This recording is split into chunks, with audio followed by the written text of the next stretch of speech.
ask yourself, what is your relationship with boundaries? Do you know what they are? Do you regularly break them? Maybe you don't even have them. Keep listening to find out more.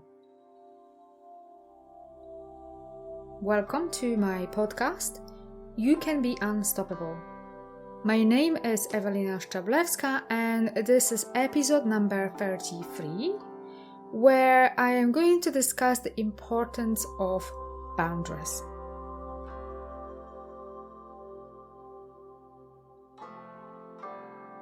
Boundaries. I used to didn't really fully understand what they are. Why do we even need them? And most importantly, what are healthy and clear boundaries? And I think, like most people, it took me many years and a few life disasters before I was ready to get uncomfortable, vulnerable, to really face my past, my emotions, my demons, and to examine my pretty much non-existent boundaries.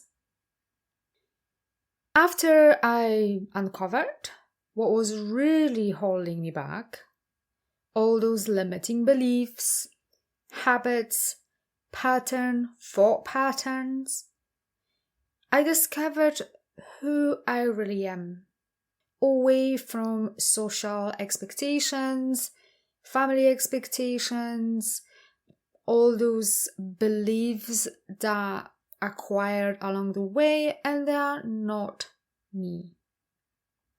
Finally, I was ready to define what are my boundaries in line with who I am.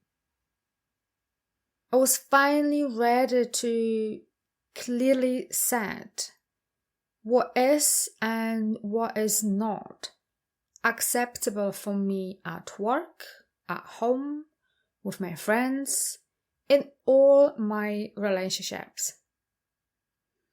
Because you see, you cannot define clear and structured boundaries if we don't know who we are, if we don't know what are our values, and if our values do not align with us, but just the perceived version of us or the society version of us, it is not going to work. So ask yourself, what boundaries mean to you? Do you feel comfortable keeping them? Are you able to say no when you mean it? Or perhaps you struggle. You're a bit of a people pleaser. You really care what everyone else think about you. You see, we can define boundaries as an imaginary line that separates me from you.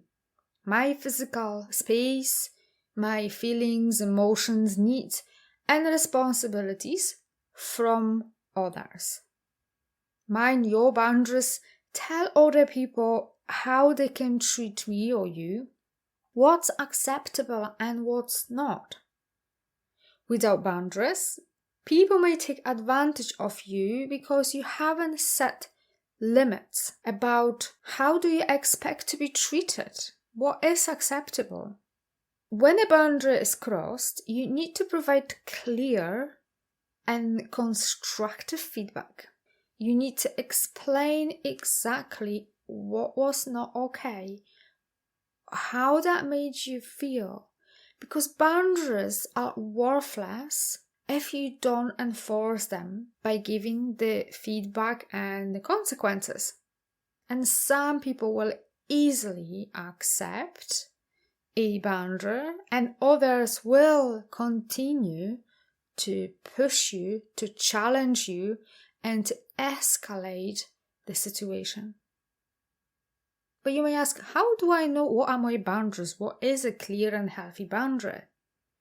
Well, you can ask yourself, what are your limits?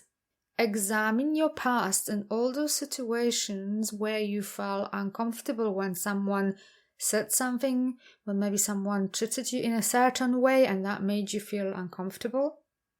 Ask yourself, what does it make me feel safe? What do I need to get my emotional needs met? Determine what are your values. Identify who you really are.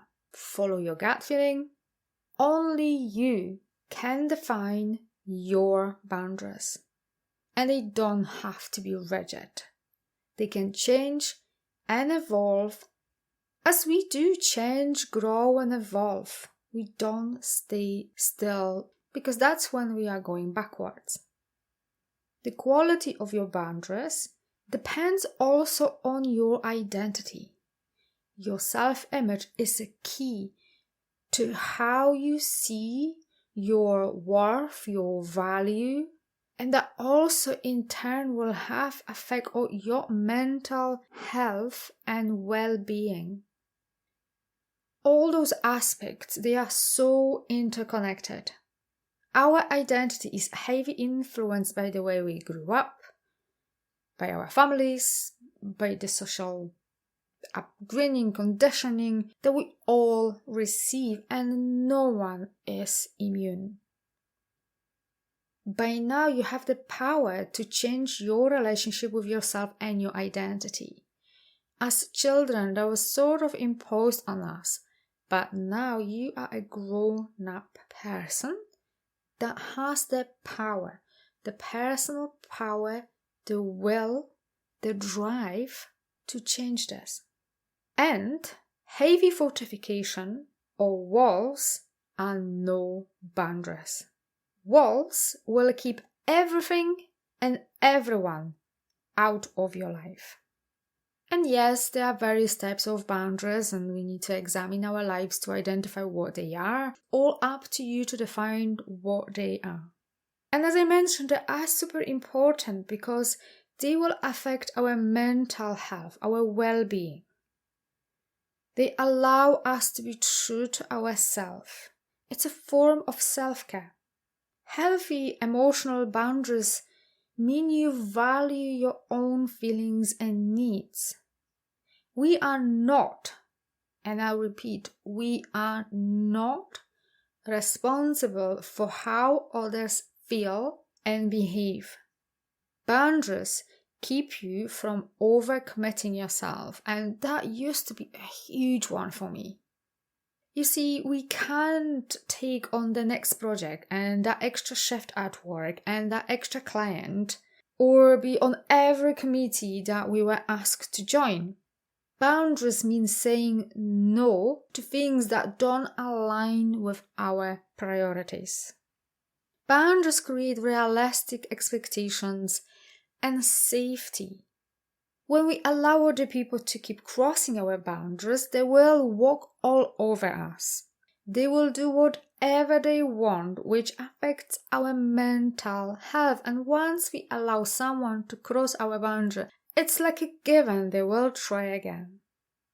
There are so many benefits from having clear and healthy boundaries, yet so many people struggle to make them in the first place, and even if they have them, to keep them, to enforce them, to be assertive about them. Some of the potential reasons are fear, ambivalence, we just don't know, low self-worth, no self-love or low self-love, people-pleasing, not feeling good enough. There are many potential reasons for this. And fear is such a powerful emotion that often affects and rules many aspects of our lives. It's like this smoke lingering in our lives. So you see, having clear and healthy boundaries aligned with the core of who we are, aligned with our values, it's so super important to our happiness, health, sustainable life, where everyone involved knows exactly where they stand. and other people know exactly how to treat us and what's acceptable and not, and everything else that I've mentioned so far. If you have any more questions or you want help to identify what are clear boundaries and how to define them and what stops you from creating them in the first place, from assertively keeping them, then get in touch with me.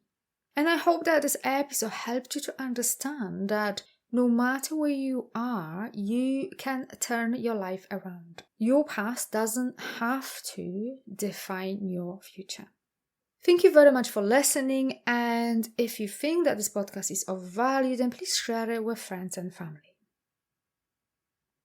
If you are tired, frustrated, feeling lost, confused, doubt yourself at every turn, and maybe you're feeling like you should have all this figured out by now, and you just absolutely cannot deal with your life or career as it is, then get in touch with me by following the links in the description of this podcast in order to take another turn in your life story